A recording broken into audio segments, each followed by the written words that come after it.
Hello दोस्तों, how are you. आशा करता हूँ आप सभी बहुत अच्छे होंगे और अपने परीक्षा की तैयारी बहुत मस्ती के साथ कर रहे होंगे। मैं धर्मेंद्र आप सभी को आपके अपने यूट्यूब चैनल कैरियर विल में स्वागत करता हूँ। आइए हम अपने टेंस के सीरीज को आगे बढ़ाते हुए आज प्रेजेंट इंडेफिनिट टेंस के बारे में इस क्लास में पढ़ेंगे। जैसा कि अपने पिछले क्लास में हमने जाना कि टेंस क्या है और सारे टेंस के जितने भी 12 टेंस के प्रकार हैं उनके सभी रूल नियम को हमने एक जगह देख लिया ताकि हमें कोई रूल नियम में कभी भी दिक्कत नहीं हो। अब हम एक एक करके उन 12 प्रकार के टेंस के बारे में पढ़ेंगे। तो यह पहला हमारा क्लास है जिसमें हम प्रेजेंट इंडेफिनिट टेंस के बारे में पढ़ने जा रहे हैं। तो आइए सबसे पहले जानते हैं कि प्रेजेंट इंडेफिनिट टेंस का मतलब क्या है और इनका कहां कहां यूज होता है। तो जैसा कि नाम है प्रेजेंट इंडेफिनिट टेंस, पहले प्रेजेंट लिखा हुआ है तो प्रेजेंट लिखा हुआ यानी वर्तमान में इसका संबंध जरूर है। शब्द पर जरूर जोड़ पकड़िएगा कि जहां प्रेजेंट लिखा रहे तो यानी उसका संबंध कहीं ना कहीं से प्रेजेंट से जरूर है, तभी प्रेजेंट लिखा गया है। अगर दूर दूर तक उसका प्रेजेंट से कहीं से नाता नहीं है तो प्रेजेंट नहीं हो सकता है। तब तो क्या, तो फ्यूचर होगा नहीं तो पास्ट होगा, यही ना बात होगा। जो प्रेजेंट नहीं है वो क्या हो गया, तो फ्यूचर हो गया, पास्ट होगा। तो सबसे पहले देखना है कि किसी चीज का नाता रिश्ता प्रेजेंट से मिल रहा है कि नहीं, यानी उसका संबंध कहीं ना कहीं, उस काम का संबंध कहीं ना कहीं आज के समय से होना चाहिए, तब उसको कहा जाएगा प्रेजेंट। तो यानी प्रेजेंट लिखा गया है यानी इसमें किसकी बात हो रही है, आज के समय की बात हो रही है। यानी वो काम जरूर आज हो रहा होगा, आजकल वो काम जरूर हो रहा होगा, इस समय वो काम जरूर चल रहा होगा, तभी प्रेजेंट कहा जाएगा। दूसरा इसमें शब्द लिखा हो इनडिफिनिट। इनडिफिनिट का मतलब क्या होता है, अनिश्चित, यानी जो फिक्स नहीं है, जिसका समय एग्जैक्ट फिक्स नहीं है। जो मान लीजिए कल भी चल रहा था, आज भी चल रहा है, आगे भी चलेगा, इस टाइप से। इंडिफिनिट का मतलब कोई ऐसा बात समझिए, इंडिफिनिट का मतलब है कि जिसको एग्जैक्ट समय नहीं पता है। जैसे हमें होता है ना कि समय कब आइएगा, हम एग्जैक्ट बता दिए कि 10 बजे, तो एग्जैक्ट एक दूसरा बात होता है कि एग्जैक्ट वाला। और यहां थोड़ा है कि नहीं भाई यह काम चलता रहता है, परमानेंट टाइप से, जो लगभग हमेशा चलता रहता है, होता रहता है, इस टाइप से। जो कल भी परसों भी हुआ था, पिछले समय भी हुआ था, आगे भी लगभग होगा, अभी भी चल रहा है, इस टाइप से। यानी इसका एग्जैक्ट समय नहीं है, होता रहता है। नहीं होता कि हम मैं डेली पढ़ने जाता हूं, इस टाइप से। वो हमेशा खेलते रहता है, यानी कि दिन भर तो रहा, यानी बहुत बार खेलते रहता है। वो अक्सर मुझसे मिलने आया करता है, यानी 2-4 दिन पर 5 दिन पर हमसे भेंट करने आ जाता है, इस टाइप से। यानी इंडिफिनिट का मतलब एग्जैक्ट हम ये कहें तो जो काम एक प्रकार से परमानेंट टाइप से या एक इंटरवल के बाद हमेशा होते दिखाई देता है। अगर यहाँ पे सिंपल भाषा में कहें तो इंडिफिनिट टेंस में आप यही देखिएगा कि जो काम क्या तो पहले भी होता था, अभी भी हो रहा है, आगे होते रहेगा, इस टाइप से। या एक इंटरवल के बाद, जैसे मान लीजिए कि 2 दिन 4 दिन पर मिलने आया करता है प्रत्येक दिन, या हर एक रविवार को, इस टाइप से। या कोई चीज जो सदा सत्य है, यूनिवर्सल टाइप से, साइंटिफिक बात वाला। इसमें हम वही जानेंगे जो चीज लगभग बुझे कि हमेशा वाला टाइप से, जो हमेशा सत्य है, जो काम डेली होता है, जो काम 2-4-10 दिन पर होते रहता है, यानी किसी इंटरवल पे, यानी परमानेंट टाइप का काम हो या यूनिवर्सल सत्य हो, उसको ही हम प्रेजेंट इंडेफिनिट टेंस में देखेंगे। तो आइए एक एक करके हम देखते हैं कि पहला इसका यूज क्या है। तो पहला यूज इसका है कि हैबिचुअल एक्शन बताना हो। हैबिचुअल एक्शन मैंने अपना हैबिट बताना हो कि मेरा आदत यह है कि मैं भाई आदत बता, आदत क्या होता है, लगभग परमानेंट होता है कि नहीं। तो कल भी मैं करता था, अभी कर रहा हूँ, आगे भी करता रहूंगा, इस टाइप से परमानेंट एक्शन। तो हैबिचुअल एक्शन या डेली रूटीन, बात देखिए जो हमारा हैबिट है वही मेरा डेली रूटीन है। तो हैबिचुअल एक्शन या डेली रूटीन बताना हो, अब ध्यान रखिएगा इसका प्रेजेंट वाला, कि नहीं किसी का पास्ट वाला हैबिचुअल एक्शन है, इसलिए यहाँ लिख देगा प्रेजेंट ऑफ प्रेजेंट, यानी खाली देख के कि किसी का हैबिचुअल एक्शन है तो मार दीजिए नहीं प्रेजेंट नहीं, प्रेजेंट इंडिफिनिट नहीं, प्रेजेंट में वह उसका एक्शन है कि नहीं, माने वह रूटीन जो है वर्तमान समय में फॉलो कर रहा है कि नहीं, कोई अपना रूटीन बता रहा है तो यानी नहीं कि पास्ट का रूटीन मत बता दे, वह रूटीन अभी भी जरूर फॉलो करना होना चाहिए। यदि अभी वह छोड़ दिया तो पास्ट का हो गया, पहले भी करता था अभी भी चल रहा है तो यानी प्रेजेंट का है। जो अभी चल रहा है, भले पहले भी चलता था अलग बात है, लेकिन अभी भी चलना नहीं चाहिए, केवल पहला ही नहीं चलना चाहिए, केवल पहले खाली हो जाएगा तो पास्ट हो जाएगा। बस में रहना, मान लो कोई काम मैं कह दे कि मैं स्कूल जाया करता था, तो मैं पहले अभी नहीं जाता हूँ स्कूल, अभी तो मेरा जॉब हो गया, नौकरी कर रहा हूँ, तो पहले का बात जो है कि जो केवल पास्ट में ही था तो पास्ट का हैबिट हो जाएगा। लेकिन वो अगर मान लीजिए अभी भी मैं स्कूल जाया करता था, अभी भी मैं मान लीजिए स्कूल जा रहा हूँ, तब ये मेरा प्रेजेंट का हो जाएगा। चलिए भाई पहले भी जाता था अभी भी जा रहा हूँ, तब हम बोलेंगे कि यह प्रेजेंट का हैबिट है, प्रेजेंट से रिलेशन होना चाहिए, मानी वो हैबिट प्रेजेंट में जरूर प्रकार होना चाहिए, इसलिए लिखा है कि ऑफ प्रेजेंट।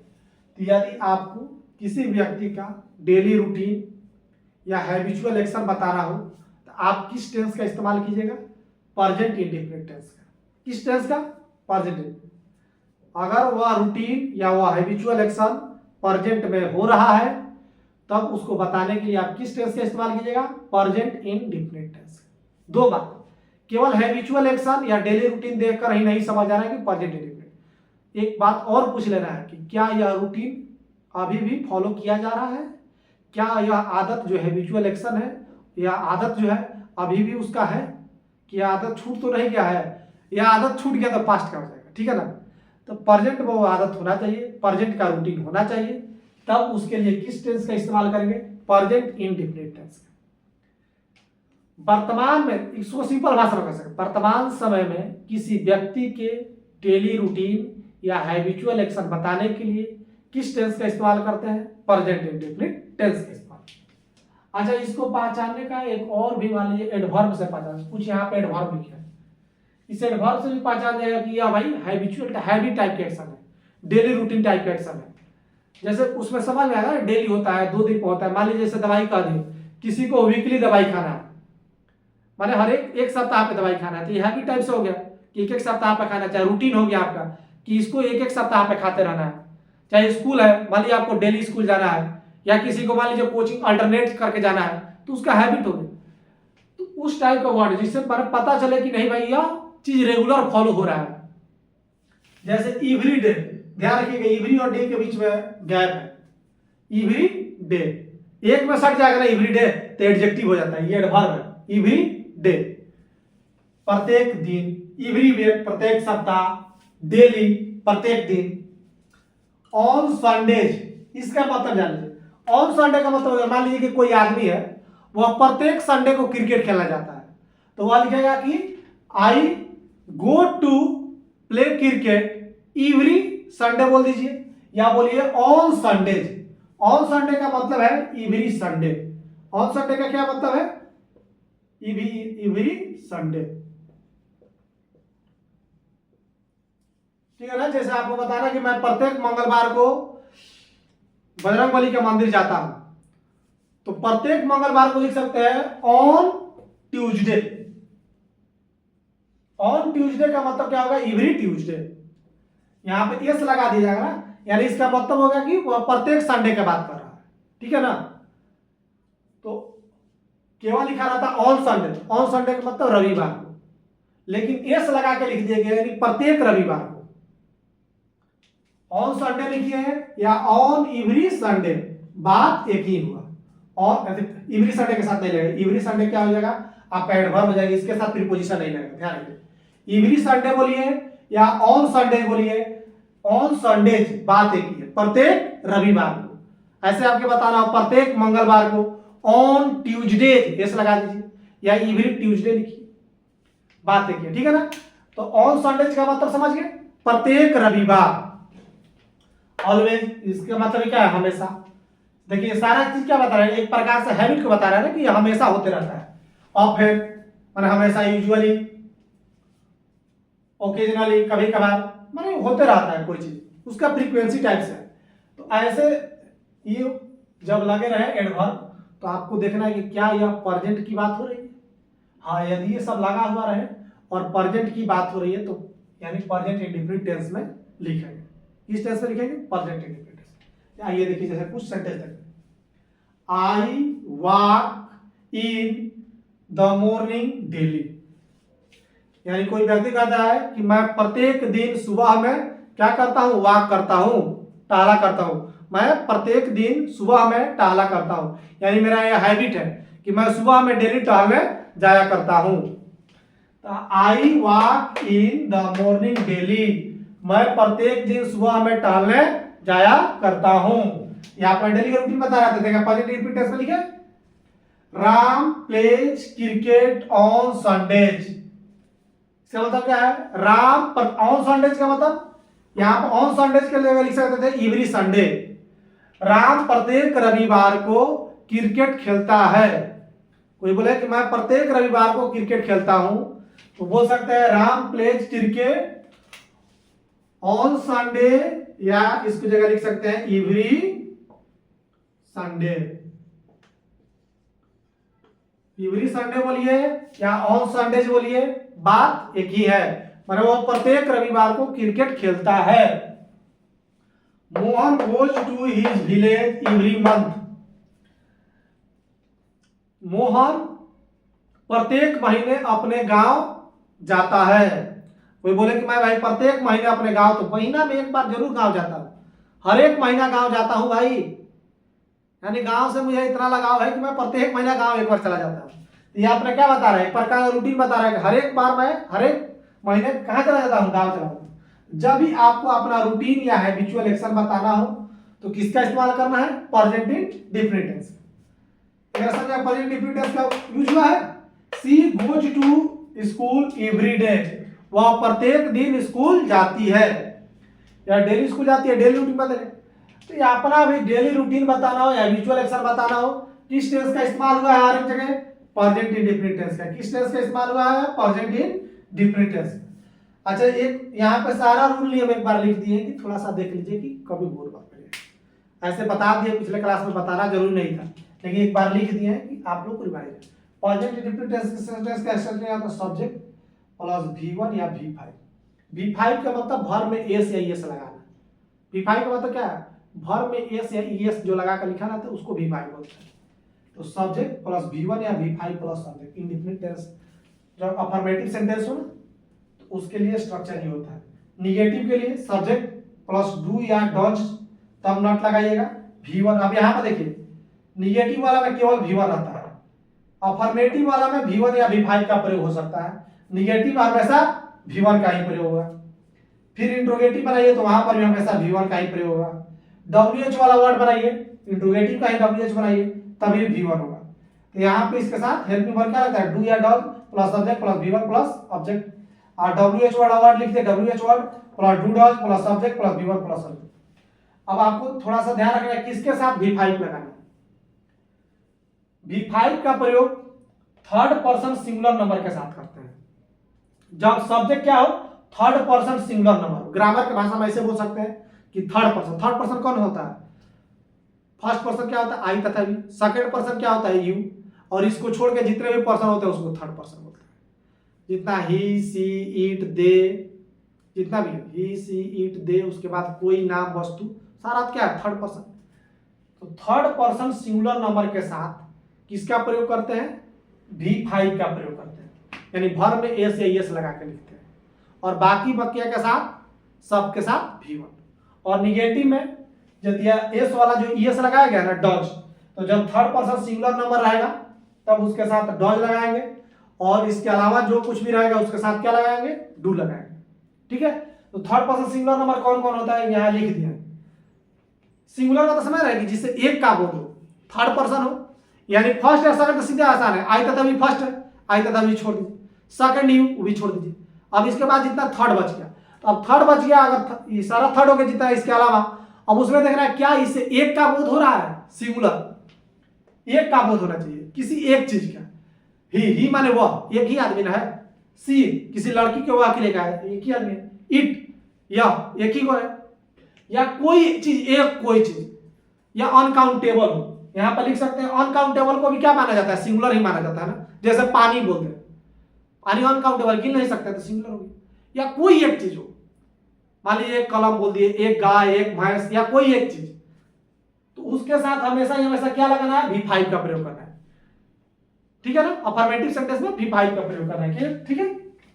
और निगेटिव बनाने के लिए डॉज इसी के साथ लगाता है। थर्ड पर्सन सिंगुलर नंबर के साथ क्या लगता है, डॉज लगता है, और बाकी बकिया के साथ क्या लगता है, डू लगता है। ठीक है, तो एक बार रिवीजन के लिए लिख दिया। यह थोड़ा सा ध्यान रखिएगा, ये छोटी सी बात है, कभी आप गलती मत कीजिएगा।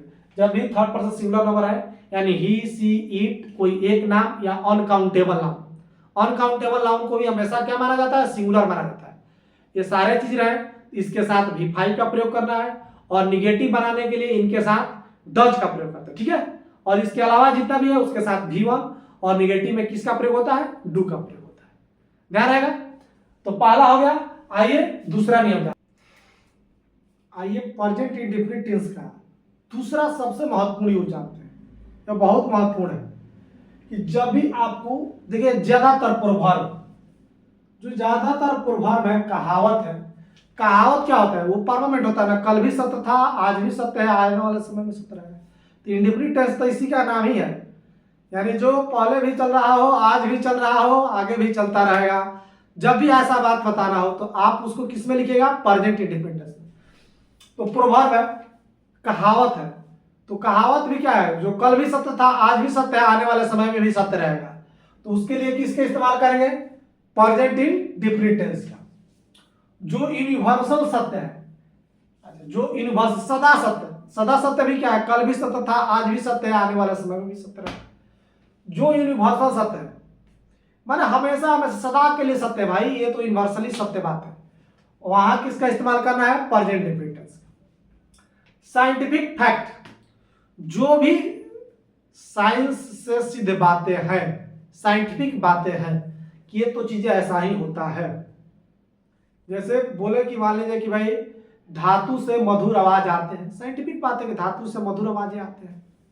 धातु चमकीला होता है, धातु में चमक होता है। तो जब भी कोई साइंटिफिक बात बोलना हो, साइंटिफिक फैक्ट बताने के लिए हमेशा ही वैसा किसका यूज करना है, प्रेजेंट इंडेफिनिट टेंस। यानी साइंटिफिक फैक्ट भी क्या है, वो भी सदा सत्य रहता है। जो साइंटिफिक बातें हैं वो कल भी सत्य था, आज भी सत्य, आने वाले समय में भी सत्य रहेगा। ऐसा तो बात नहीं है साइंटिफिक फैक्ट जो है वो आज गलत, कल गलत था, ऐसा ही नहीं, कल भी सही था, भले आपको जानकारी नहीं था, अलग बात। तो जो साइंटिफिक फैक्ट है, कि देखिए इन सारों में एक चीज कॉमन है कि जो चीजें क्या थी हमेशा हमेशा के लिए सत्य है, उनके लिए हमेशा हमेशा किसका यूज किया जाता है, प्रेजेंट इंडेफिनिट टेंस का यूज किया जाता है। प्रोवर्ब हो गया, यूनिवर्सल ट्रूथ हो गया, साइंटिफिक फैक्ट हो गया, ये चीज हमेशा हमेशा सत्य होते हैं। किसी को कोई परमानेंट सिचुएशन बताना हो, कोई अस्थायी तौर पे कहीं रह रहा हो, चाहे कोई चीज अस्थायी तौर पे कहीं है, जैसे हमें बताना हो कि हमारे भारत के उत्तर में हिमालय है, तो भाई हमेशा परमानेंट सिचुएशन है भाई। यहाँ परमानेंट में ये नहीं है कि मतलब सैकड़ों वर्ष, कोई आदमी हो सकता है कि अगर मुझे मान लीजिए बताना हो कि मैं 2-4-5 साल मेरा परमानेंट जगह है कोयम्बटूर, तो बोल सकता हूँ ना। मान लीजिए कि 2-4-5 साल तो टेम्पोररी पीरियड होता नहीं है, तो किसी का टेम्पोररी पीरियड नहीं, परमानेंट सिचुएशन। यानी परमानेंट सिचुएशन कह सकता है जब कोई चीज ज्यादा दिन के लिए कहीं हो, ज्यादा दिन के लिए माने साल भर, 2 साल, 4 साल, 5 साल इस तरह के लिए कहीं कोई हो, तो उसको बोला जाता है परमानेंट सिचुएशन। ये छोटा समय तो नहीं है, 5-10 दिन के लिए नहीं है, 10 दिन 20 दिन के लिए नहीं है, जो लंबे समय के लिए आप कहीं रह रहे हैं तो बोलेगा कि मेरा वहां परमानेंट निवास है। तो परमानेंट किसी चीज का सिचुएशन बताना, जैसे ये तो चीजें मान लीजिए कि भारत के उत्तर में हिमालय है, दक्षिण में क्या है, ये समुद्र है, हिंद महासागर है। चाहे कोई देश बताना हो कि पूरब में क्या है, कौन सा देश है, बांग्लादेश है, म्यांमार है, पश्चिम में क्या है भाई, पाकिस्तान है। तो ये चीज तो परमानेंट सिचुएशन हो। तो ऐसे बताना कि कौन देश किधर है स्थित है, चाहे कौन कहाँ स्थित है, किसी की स्थिति बताना हो तो परमानेंट रहता है। तो उसके लिए किसका इस्तेमाल करना है, प्रेजेंट इंडेफिनिट टेंस का। या मान लीजिए कहीं आप लंबे समय के लिए जहां रहते हैं वो भी आपका परमानेंट निवास होता है, वहां आपको बताना हो तो वहां किसका इस्तेमाल कीजिएगा, प्रेजेंट इंडेफिनिट टेंस का। या जनरल स्टेटमेंट, जनरलाइज बात नहीं होता है कि गाय दूध देता है, बछड़ा जो बैल है खेत जोतता है, बैल का जनरली काम क्या होता है, खेत जोतना है या बुलक काट खींचना, ठीक है।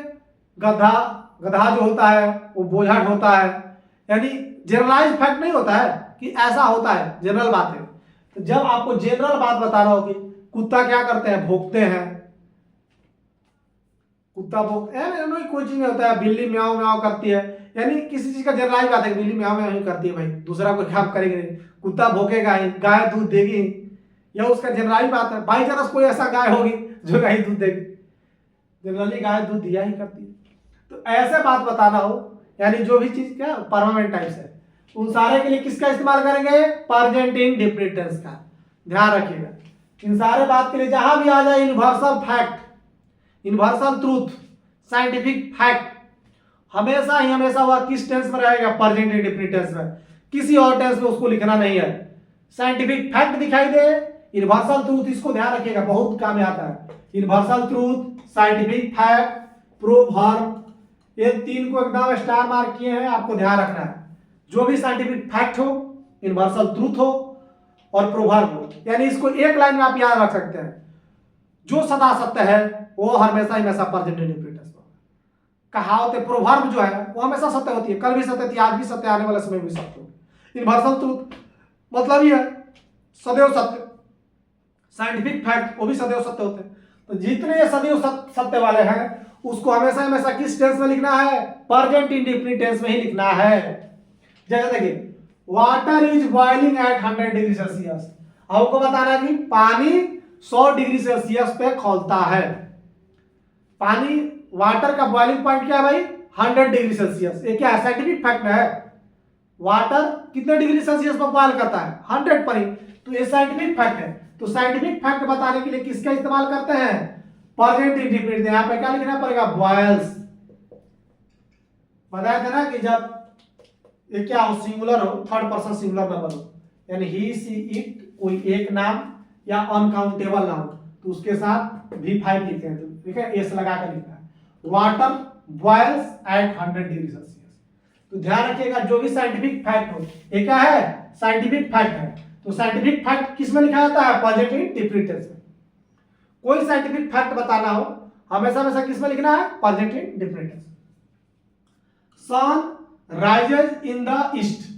अब देखिए ये क्या है, सदा सत्य बात है कि सूरज पूरब में उगता है, पश्चिम में डूबता है, यूनिवर्सल ट्रूथ बात है।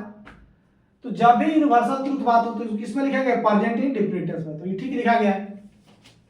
अब आपको मान लीजिए किसी व्यक्ति की, चाहे मेरा ही, अभी मान लीजिए मैं 2-4-5 साल यहीं रहने वाला हूँ, कोयम्बटूर में ही रहने वाला हूँ, तो मेरा यहाँ परमानेंट निवास हुआ, तो परमानेंट निवास के लिए किस में लिखेंगे, प्रेजेंट इंडेफिनिट टेंस में।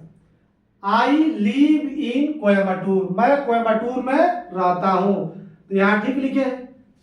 परमानेंट अपना निवास बताना है तो किसमें लिख रहा है, प्रेजेंट इंडेफिनिट, सही लिखा गया, दोनों सत्य है। ये क्या है, यूनिवर्सल फैक्ट है, यूनिवर्सल फैक्ट प्रेजेंट इंडेफिनिट में लिखा जाता है। परमानेंट सिचुएशन बताना, प्रेजेंट इंडेफिनिट में लिखा जाता है। द काउ गिव्स मिल्क, गाय दूध देती है, जनरल बात है, जनरल स्टेटमेंट है, गाय दूध देती है भाई, कुत्ता भौंकता है, बिल्ली म्याऊं म्याऊं करते, यही सब जनरलाइज बात करना हो। चाहे मान लीजिए कोई ऐसा कहना हो कि ये लोग बहुत तेज होते हैं, कोई समुदाय है जैसे पंडित बहुत पढ़ा करते हैं, तो इस टाइप से अगर कोई सिचुएशन बताना हो जनरल स्टेटमेंट, तो वहां पे किसका इस्तेमाल करना है, प्रेजेंट इंडेफिनिट टेंस का, ये भी सही है। तो general statement, permanent situation, universal truth, scientific fact, इसको किस में लिखना है, प्रेजेंट इंडेफिनिट टेंस। ये देखिए, a stitch in time saved 9। अभी देखिए कहावत है कि समय पर किया गया छोटा सा भी प्रयास बड़े से बड़े मुश्किल को बचा सकता है, इसलिए टाइम का बहुत महत्व है। अगर टाइम पर आप एक छोटा सा भी प्रयास किए ना, बाद में बहुत बड़ी आपकी मेहनत को बचा सकता है, ठीक है ना। तो समय का बहुत महत्व है। जैसे बहुत बार खेती में ही, जब हम अपने पापा के साथ खेत में काम करते थे, तो उसमें भी समय का बहुत महत्व होता है। यदि आप कोई फसल टाइम पर नहीं बोए, अगर बेटाइम हो गया, उसके बाद आप कितना भी मेहनत कीजिएगा उतना बढ़िया उपज नहीं मिलेगा। वही चीज है जैसे आप लोग के अभी समय है पढ़ने का, और जिस उम्र में पढ़ाई का उम्र है उस वक्त यदि नहीं पढ़े, बाद में आप बहुत ज्यादा भी मेहनत करें तो उतना बढ़िया रिजल्ट आप नहीं दे पाइएगा। जो आपकी जो उम्र है, जो 18-19 साल की जो उम्र का उस वक्त का जो पढ़ाई है, 18-19-20 साल के जो उम्र का जो पढ़ाई है, उसका जो महत्व है ना, वो बाद में नहीं पूरा कर पाइएगा। तो एक समय होता है, किसी चीज का काम करने का समय, उचित समय पर छोटा सा भी प्रयास बहुत बड़ा रंगत लाता है, और अनुचित समय पर किया गया बहुत बड़ा प्रयास भी उतना बढ़िया रिजल्ट नहीं लाता है। तो वही एक कहावत है कि समय पर किया गया छोटा सा भी प्रयास बहुत बड़े चीज को बचा लेता है। A stitch in time saved nine, Hindi में तो ऐसा है कि समय पर एक छोटा सा भी टक्का कितने आदमी का जान बचाता है, चाहे बहुत सारा काम कर जाता है। तो ये कहावत है। तो कहावत को किसमें लिखा जाता है? प्रेजेंट इंडिफिनिट में। यहाँ पे लिख दिया ईडी लगा दिया, पास्ट वाला, यहाँ सेव हो, saves, SAVES, a stitch in time saves, क्योंकि सिंगुलर है ना तो ES लगाना। A stitch in time saves nine, समय पर किया गया छोटा सा भी प्रयास बहुत बड़े मुसीबत को टाल सकता है, या बहुत बड़ा आगे हमारा मेहनत बचा सकता है। याद रखिएगा, a stitch in time saves nine, एक कहावत है। तो कहावत हमेशा किसमें टेंस में लिखा जाता है? Generally present indefinite tense. दूसरा, many a little has made a mickle. अब एक कहावत है कि बूंद बूंद तालाब भरता है। छोटा छोटा सा प्रयास करते जाइएगा और एक दिन बहुत बड़ा चीज उभर के आएगा। नहीं कहता है कि धीरे धीरे प्रयास करते जाओ, एक दिन जब इसका फल दिखाई देगा बहुत बड़ा, यानी बूंद बूंद तालाब भरता है। घने लोग नहीं कहता है भाई कि बूंद बूंद तालाब भरता है। जैसे आप कहावत में एक क्या कौवा पूरा घड़ा भरा हुआ था, पानी नहीं पी रहा था, और धीरे धीरे एक एक कंकड़ डालते गए, एक एक कंकड़ डालते गया, धीरे धीरे पानी ऊपर आ गया और पी लिया। यानी धीरे धीरे आप छोटे छोटे प्रयास, आपका छोटा छोटा प्रयास एक दिन बहुत बड़ा रंग लाएगा। तो बूंद बूंद तालाब भरता है, वही लिखा गया। मेनी ए लिटिल, बहुत सारा छोटा छोटा चीज, मेक्स ए मिकल। यहाँ पे परफेक्ट टेंस नहीं, प्रेजेंट रिपीट टेंस में लिखा है, प्रोवर्ब है। बूंद बूंद तालाब भरता है, ये क्या है? कहावत है ना जी। यहाँ पे लिखना पड़ेगा मेक्स, क्या? बूंद बूंद तालाब भरता है। ये कहावत याद रखिएगा, 2-3 वो कहावत ही है, याद रखिएगा कि समय पर किया गया छोटा सा प्रयास बहुत बड़ा फायदामंद होता है, या बहुत बड़ा हमारे नुकसान को बचा देता है। A stitch in time saves nine, many a mickle, many a little makes a mickle. तो बहुत छोटा छोटा प्रयास जो है क्या करता है? छोटा छोटा प्रयास बहुत बड़ा रंग लाता है, या बूंद बूंद तालाब भरता है, इसको बोल सकते हैं। The early bird will catches the worm. एक और से कहता है कि सुबह में जगने वाला आदमी, उसको क्या, वो अपने जीवन में सफल होता है, या जो पहले जगता है वही पाता है। जो पहले उठा वो पहले पाया, जो बाद में उठाया पाया कि नहीं पाया कोई नहीं। तो गांव में या तो शहर में बच्चे लेट से उठेगा, गांव लोग कहते हैं कि सुबह में उठना जरूरी है। जो सुबह में नहीं उठेगा उसका समझिए कि पूरा समय बर्बाद है। तो वही चीज कह रहा है कि अर्ली बर्ड, जो सबसे पहले जो बर्ड उठ जाती है वही वर्म, और मतलब कीड़ा को पकड़ पाती है।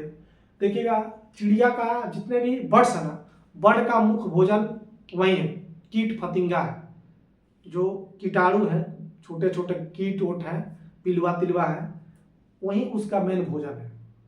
अनाज तनाज ज्यादा नहीं खाती है, उसका ज्यादा अनाज नहीं, उसका मुख्य भोजन वही है, कीट पतिंग है। तो जो पहले उठेगी, बहुत सारे कीट पतिंग सुबह में निकले रहते हैं इधर उधर खाने के लिए, मिल जाएगा खा लेगा। और जो बाद में उठेगी चिड़िया, आएगी तो कुछ नहीं, कीड़ा मकीड़ा कुछ नहीं दिखाई देगा।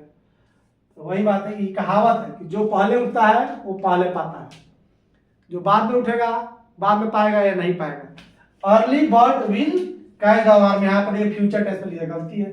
यहाँ पे क्या होगा, विल हटाइए, इसमें सिंगुलर है तो ES लगा दीजिए।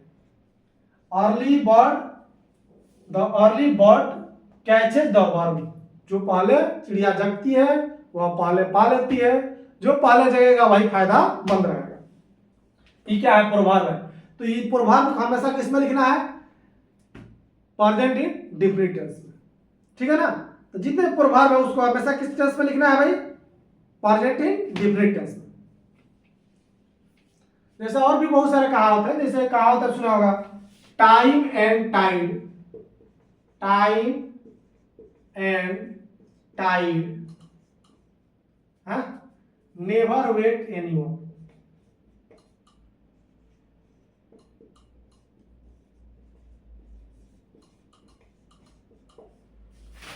समय और समुद्र की लहरें कभी किसी का इंतजार नहीं करती। ये देखिए प्रेजेंट इंडेफिनिट टेंस में लिखा है कि नहीं? टाइम एंड टाइम दो चीजें, इसलिए इसको क्या ऐसे यस नहीं लगा है। तो time and time never wait anyone, समय और समुद्र की लहरें किसी का इंतजार नहीं करती। ऐसे लिख सकते हैं time and time never wait anyone, या इसको ऐसे लिख सकते हैं दूसरे तरीके से, time and tide wait no one. यहां नेवर लगा के एनीवन लिखे या वेट नो वन लिख देंगे। Time and tide wait no one, समय और समुद्र की लहरें किसी का इंतजार नहीं करती। भाई आप कुछ करें या नहीं करें, समय बीतता जाएगा। समुद्र की लहरें आएगी भाई, कोई वहां रहे या नहीं रहे। थोड़ा है कि भाई हम आ गए हैं, लहर आ जाओ थोड़ा सा हमको नहला दो, नहीं भाई, तू आओगे या नहीं आओगे वो अपना आती रहेगी। तो जितने प्रभाव है जनरली प्रभाव को किस टेंस में लिखा जाता है? प्रेजेंट इंडेफिनिट टेंस में। यूनिवर्सल फैक्ट, साइंटिफिक फैक्ट, ये सारे चीजें किसमें लिखी जाएंगी? प्रेजेंट इंडेफिनिट टेंस में। तो ये ध्यान रखिएगा। दूसरा यूज जान लें। आइए एक और यूज जानते हैं प्रेजेंट इंडेफिनिट टेंस। तीसरा, एक बात से आदमी अक्सर कंफ्यूज हो जाता है कि इसको देखकर आदमी फ्यूचर टेंस का इस्तेमाल करने लगता है, फ्यूचर इंडेफिनिट का इस्तेमाल करने लगता है। तो जब भी आपको कोई फ्यूचर की बात हो और उसका फिक्स हो कि इस दिन होगा, इस समय होगा, यानी शेड्यूल्ड फ्यूचर, फ्यूचर में होना है लेकिन उसका दिन तारीख धर दिया गया है। मान लीजिए किसी का शादी है, उसका दिन फ्यूचर में शादी होना है, 4 महीना बाद होने वाला है, लेकिन उसका दिन बार रोपा गया है भाई कि इस तारीख को उसका शादी होगा। तब उसके लिए किस टेंस का इस्तेमाल करेंगे? फ्यूचर टेंस का या प्रेजेंट इंडेफिनिट? प्रेजेंट इंडेफिनिट, क्योंकि डेट फिक्स हो गया है भाई। अगर हमको लिखना है तो हम किस टेंस में लिखेंगे? फ्यूचर इंडेफिनिट में नहीं लिखेंगे, प्रेजेंट इंडेफिनिट टेंस में लिखेंगे। किसी का भले वो काम फ्यूचर में होने वाला है, लेकिन अगर उसका दिन तय हो चुका है कि किस दिन होगा, दिन पहले से तय है कि किस दिन है, उसका टाइम फिक्स है, फ्यूचर में इस दिन होगा, तब उसके लिए आपको किसका इस्तेमाल करना है? प्रेजेंट इंडेफिनिट टेंस का, ना कि फ्यूचर टेंस का। जैसे मान लीजिए कि किसी को बोला है कि उसका शादी मई में होगा, तुम्हारे ये नहीं लिख सकते हैं, she will get married in on 10th में, ऑन 10th में 10 मई को उसका शादी होगा। अब आपको तो सही लगेगा, क्या ठीक लिखा है कि 10 मई को उसका शादी होगा? नहीं, ये उसका फिक्स डेट में है कि 10 तारीख को यह काम होगा, उसका शादी होगा भाई, दिन बार पहले से तय है। फ्यूचर का है लेकिन ऑलरेडी पहले से दिन तय है। शेड्यूल्ड फ्यूचर, शेड्यूल्ड फ्यूचर का मतलब है कि फ्यूचर में उसका दिन तारीख तय है कि कब वह काम होगा, टाइम टेबल है, उसका टाइम बता दिया गया कब होगा, फ्यूचर में होगा, लेकिन उसका समय निर्धारित है कब होगा। उसके लिए किसका इस्तेमाल करते हैं? प्रेजेंट इंडेफिनिट का। तो यहां पे विल गेट है लिखा, she gets, she gets married on 10th में, 10 मई को उसका शादी होगा। समझ गए ना? तो जब भी ऐसा फ्यूचर में कहीं वाले बात हो लेकिन उसका दिन बार रोपा चुका है, भोजपुरी में कहे तो, या अगर भाषा सीधा कहे, नॉर्मल बात कहते सीधा कि फ्यूचर में होने वाला है लेकिन उसका टाइम पहले से फिक्स है कि फ्यूचर में कब होगा, तो उसके लिए किसका इस्तेमाल करेंगे? प्रेजेंट इंडेफिनिट टेंस का। जैसे the train leaves eight 6 PM, हम बता रहे हैं 6 बजे ट्रेन खुलेगी, 6 बजे ट्रेन रवाना होगी। भाई ट्रेन कब खुलेगी? 6 बजे। टाइम पहले से फिक्स है, कितना बजे खुलेगी भाई? 6 बजे। तो फ्यूचर का इस्तेमाल नहीं करना है, प्रेजेंट इंडेफिनिट का इस्तेमाल करना है। यहां पर नहीं लिखेगा train will leave at 6 PM, नहीं लिखेगा, train leaves eight 6। The exam starts, S लगाना छूट गया, देखिए सिंगुलर है, एस लगाना पड़ेगा। द एग्जाम स्टार्ट्स टुमारो, अब बताना है कि भाई एग्जाम कल से शुरू होगा। अब आपको लगेगा फ्यूचर की बात है भाई, विल लिख दे, the exam will start tomorrow, नहीं, फिक्स था भाई कि कल से ही होगा, काम होगा। 3 बार है कि कल से परसों नहीं हो सकता, क्योंकि उसका समय फिक्स है, ऑलरेडी निर्धारित है। तो किसका इस्तेमाल करेंगे? प्रेजेंट इंडेफिनिट टेंस का। जैसे मान लीजिए कि प्रधानमंत्री के जैसे देखते जितने भी बड़े आदमी हैं, वीआईपी पर्सन है या बड़े बड़े आदमी हैं, उनका कहीं भी जाने का पहले से समय निर्धारित होता है कि प्रधानमंत्री इस दिन यहाँ जाएंगे, इस दिन वहां जाएंगे, इस दिन इस चीज का उद्घाटन करेंगे। तो उनका फ्यूचर का जो टाइम टेबल है फिक्स होता है, तो वह किस दिन यहाँ जाएंगे वो टाइम फिक्स है। तो वह टाइम फिक्स है, तो वहां पे किसका इस्तेमाल करेंगे? फ्यूचर की बात है, लेकिन वहां उसका टाइम फिक्स है, किसका इस्तेमाल करेंगे? प्रेजेंट इंडेफिनिट टेंस का। जैसे लिखे हैं the PM visits our constituency on Friday, Friday को प्रधानमंत्री हमारा कॉन्स्टिट्यूएंसी आएंगे, विजिट करेंगे। तो यहां पर देखिए प्रेजेंट इंडेफिनिट टेंस का इस्तेमाल किया। तो जो भी फ्यूचर का शेड्यूल इवेंट है उसके लिए किसका इस्तेमाल करना है? प्रेजेंट इंडेफिनिट टेंस का। फ्यूचर टेंस का इस्तेमाल आप कीजिएगा, किसका इस्तेमाल कीजिएगा? प्रेजेंट इंडेफिनिट टेंस का। क्लियर? तो यह हमारा प्रेजेंट इंडेफिनिट टेंस हुआ। जितने प्रेजेंट इंडेफिनिट टेंस में इंपॉर्टेंट बात है वो हो गया। अब अगले क्लास में हम प्रेजेंट कंटीन्यूअस टेंस से चालू करेंगे। तब तक के लिए धन्यवाद। मिलते हैं नेक्स्ट क्लास में प्रेजेंट कंटीन्यूअस टेंस के साथ। और यदि मेरा काम आप लोगों को अच्छा लग रहा हो तो मेरे चैनल को भाई सब्सक्राइब कीजिए और वीडियो को ज़्यादा से ज़्यादा शेयर कीजिए, लाइक कीजिए। Thank you. मिलते हैं नेक्स्ट क्लास।